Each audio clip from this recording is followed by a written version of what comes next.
फिर से स्वागत है आपका अपने YouTube चैनल में। चलिए चैनल को लाइक और शेयर सब्सक्राइब ज़रूर कीजिए। तो आज मैं आपको बताने जा रही हूँ सोमवार व्रत को करने की विधि, उसकी पूजा की विधि, उसकी आरती और उसका जो फल होता है सभी किस प्रकार से किया जाता है। तो चलिए करते हैं स्टार्ट। ये कहते हैं कि शास्त्रों के अनुसार जो ये सोमवार का व्रत होता है काफ़ी महत्वपूर्ण होता है। इस दिन भगवान शिव और देवी पार्वती जी की पूजा की जाती है और इस व्रत को शिव पूजा करने के बाद सोमवार व्रत की कथा सुननी आवश्यक है। तो व्रत करने वालों को दिन में एक बार भोजन करना चाहिए। तो चलिए कैसे करें सोमवार व्रत पूजन। इसके लिए सबसे पहले सोमवार को आप ब्रह्म मुहूर्त में सोकर उठें। दूसरा, पूरे घर की सफाई कर स्नान आदि कर लें।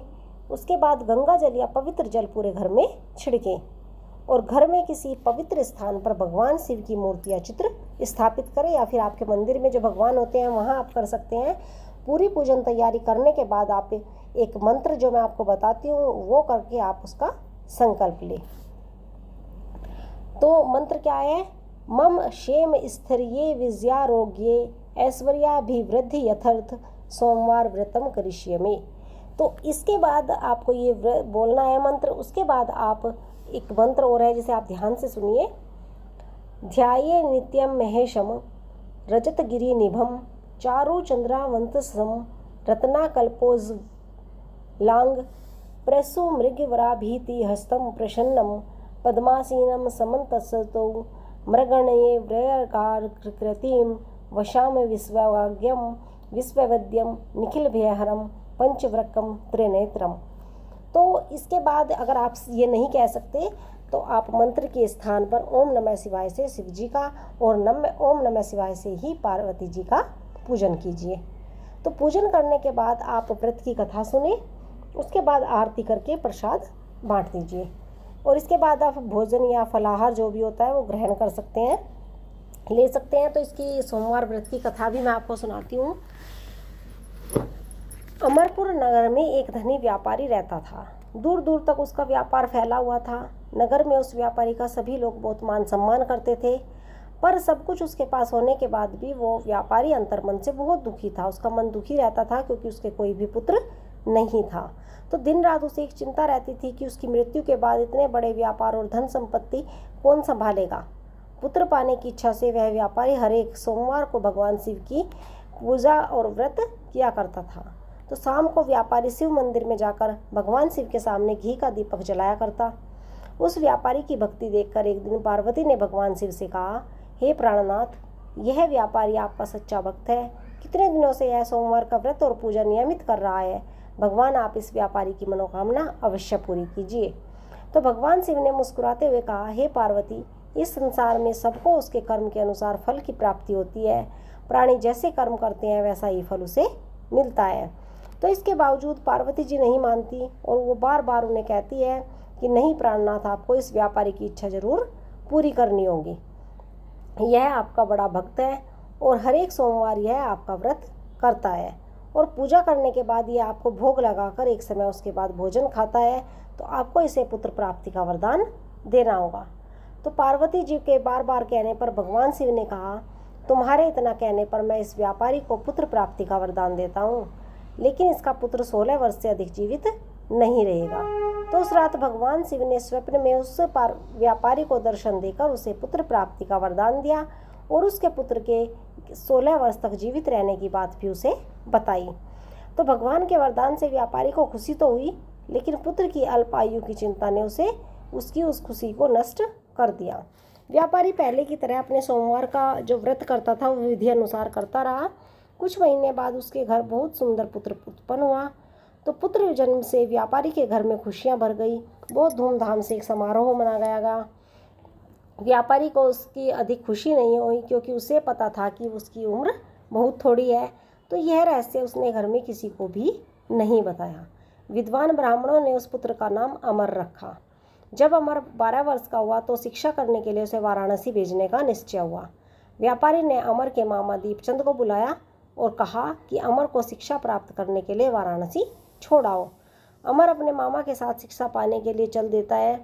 रास्ते में जहाँ भी अमर और दीपचंद्र रात के समय विश्राम करने के लिए ठहरते हैं तो वहीं यज्ञ भी करते हैं और ब्राह्मणों को भोजन कराते हैं।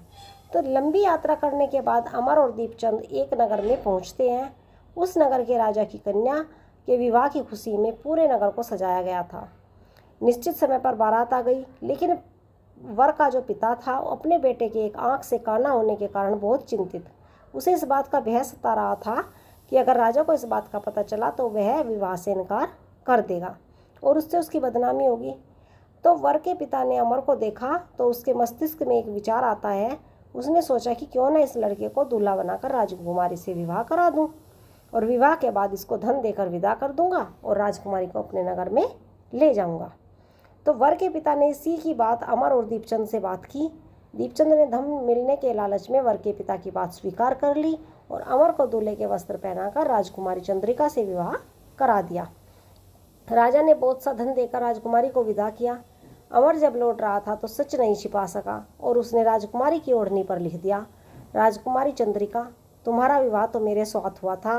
मैं तो वाराणसी में शिक्षा प्राप्त करने जा रहा हूँ। अब तुम्हें जिस नवयुवक की पत्नी बनना पड़ेगा वह कान्हा है। तो जब राजकुमारी ने अपनी चुन्नी पर लिखा हुआ पढ़ा तो उसके कान ने लड़के के साथ जाने से इनकार कर दिया और राजा ने सब बातें जानकर राजकुमारी को महल में रख लिया। उधर अमर अपने मामा दीपचंद के साथ वाराणसी पहुंच जाता है और वो गुरुकुल में पढ़ना शुरू कर देता है। जब अमर की आयु 16 साल की हो जाती है तो उसने एक यज्ञ कराया और यज्ञ की समाप्त होने पर ब्राह्मणों को भोजन करवाकर खूब अन्न धन वस्त्र देकर विदा किया। तो रात को अमर अपने सो रहा था।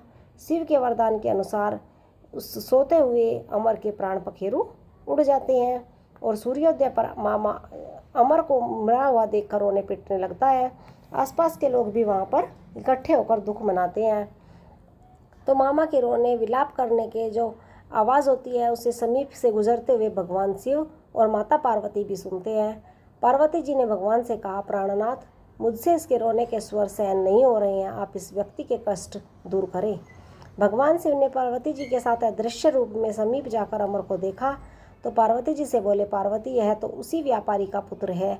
मैंने इसे 16 वर्ष की आयु का वरदान दिया था और इसकी आयु तो पूरी हो गई।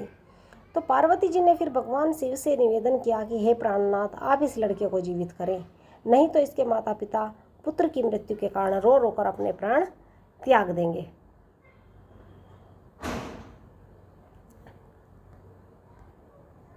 इस लड़के के पिता तो आपका परम भक्त है, वर्षों से सोमवार का व्रत करते हुए आपको भोग लगा रहा है।